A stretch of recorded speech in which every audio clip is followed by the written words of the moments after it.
രാവിലെ ഗുരുവായൂർ ക്ഷേത്രത്തിൽ ദർശനം നടത്തി പ്രചാരണ തിരക്കിലേക്ക് കെ മുരളീധരൻ ഇറങ്ങുകയാണ്. അച്ഛനും സ്ഥിരമായി എത്തുന്ന ഒരു സ്ഥലമാണ് ഗുരുവായൂർ. താങ്കളും വരാറുണ്ട്.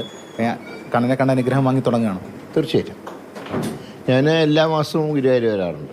ഇലക്ഷൻ ടൈമിൽ മാത്രമല്ല. പിന്നെ അച്ഛൻ്റെ പോലെ എല്ലാം 1-ാം തീയതി എന്നുള്ള നിർബന്ധമില്ല. മാസത്തിലൊരിക്കൽ ഒന്ന് തൊഴുകാറുണ്ട്. ഞങ്ങളോട് എത്തിയപ്പോൾ പറഞ്ഞു പ്രാർത്ഥനയിലും ജപത്തിലൊക്കെയാണ്. അത് അങ്ങനെ നിത്യജീവിതത്തിൻ്റെ ഭാഗമാണോ? അതെ, തീർച്ചയായിട്ടും. കാലത്ത് വ്യായാമം, പ്രാർത്ഥന, ഇതിലൊന്നൊരു മാറ്റം ഉണ്ടാവാറില്ല. ഈ അല്പം രാഷ്ട്രീയത്തിലേക്ക് വന്നാൽ, കഴിഞ്ഞ ദിവസം കെ സുരേന്ദ്രൻ ഒരു ആരോപണം താങ്കളെക്കുറിച്ച് ഉന്നയിച്ചു. ശിഖണ്ഡി പരാമർശം നടത്തി. താങ്കൾ തോൽപ്പിക്കാൻ വേണ്ടി സ്ഥാനാർത്ഥിയാകുന്ന ഒരു നേതാവാണ് എന്നതടക്കമുള്ള വിമർശനങ്ങൾ മുന്നോട്ട്. മത്സരത്തിൽ ജയിക്കാൻ വേണ്ടിയിട്ട് തന്നെയാണ് മത്സരിക്കാറ്. പക്ഷേ വർഗീയ കക്ഷികളെ ഒരു കാരണവശാലും അവരായിട്ട് ഞങ്ങൾ കോംപ്രമൈസ് ചെയ്യില്ല. അവരെ പരാജയപ്പെടുത്തും. പകരം ഞങ്ങൾ ജയിക്കും. ഇപ്പോൾ നേമത്തെ ഒരു പ്രത്യേക രാഷ്ട്രീയ സാഹചര്യമായിരുന്നു. അവിടെ പാർട്ടി ദുർബലമായിരുന്നു. പക്ഷേ ഫൈറ്റ് ചെയ്ത് BJP തോൽപ്പിച്ചു. ഇവിടെ ജയിക്കാനുള്ള ഫൈറ്റാണ്.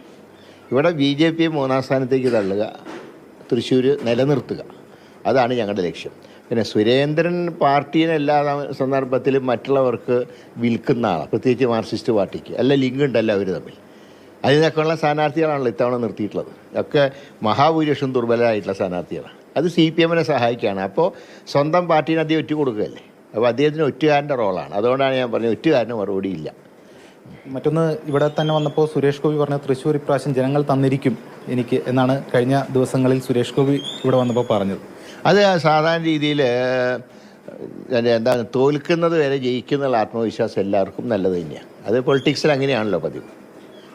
സുരേഷ് ഗോപി തോക്കും എന്നാണ്. അല്ല, സംശയം എന്താ, സുരേഷ് ഗോപി എന്നല്ല, BJP 3-ാം സ്ഥാനത്തേക്ക് പോകും. ഞാൻ വ്യക്തികളെ കുറിച്ച് പറയില്ല. BJP 3-ാം സ്ഥാനത്തേക്ക് പോകും. അതാണ് ഞാൻ പറയുന്നത്.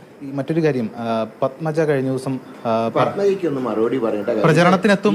കുടുംബങ്ങൾ നമ്മളെ വഴക്കല്ലല്ലോ. പ്രചരണത്തിനെത്തിക്കഴിഞ്ഞാൽ സുരേഷ് ഗോപിയുടെ പ്രചരണത്തിൽ ആർക്കോ സുരേഷ് ഗോപിയുടെ പ്രചരണത്തിന് ആരെ ഇറക്കണമെന്ന് സുരേഷ് ഗോപിയെ തീരുമാനിക്കാൻ ഞാനല്ല. താങ്കൾക്കൊരു ഓഫർ ഉണ്ട് എന്നൊക്കെയാണ് പറഞ്ഞത്. അങ്ങനെ എന്തെങ്കിലും തൃശ്ശൂർ പാർട്ടിയോട് എന്താ പറയുന്നത്, പാർട്ടീനെ ഞാൻ ഒറ്റ കൊടുക്കുകയോ പാർട്ടിയോട് ബാർഗെയിൻ ചെയ്യുന്ന സ്വഭാവക്കാരനല്ല ഞാൻ. അത് കെ കരുണാകരൻ്റെ കുടുംബത്തിൽ ആർക്കും ഇതുവരെ ഉണ്ടായിട്ടില്ല. എന്തായാലും കെ മുരളീധരനാണ് പ്രചാരണ പ്രവർത്തനങ്ങൾക്കായി ഇറങ്ങുന്നത്. രാഷ്ട്രീയ ചോദ്യങ്ങൾക്കും അതോടൊപ്പം തന്നെ മറ്റു കാര്യങ്ങൾക്കുമൊക്കെ അദ്ദേഹം മറുപടി പറയുകയാണ്. ക്യാമറമാൻ വിജേഷ് പുതുവാശ്ശേരിക്കൊപ്പം S. ഷാഗിൻ, മാതൃഭൂമി ന്യൂസ്, തൃശ്ശൂർ.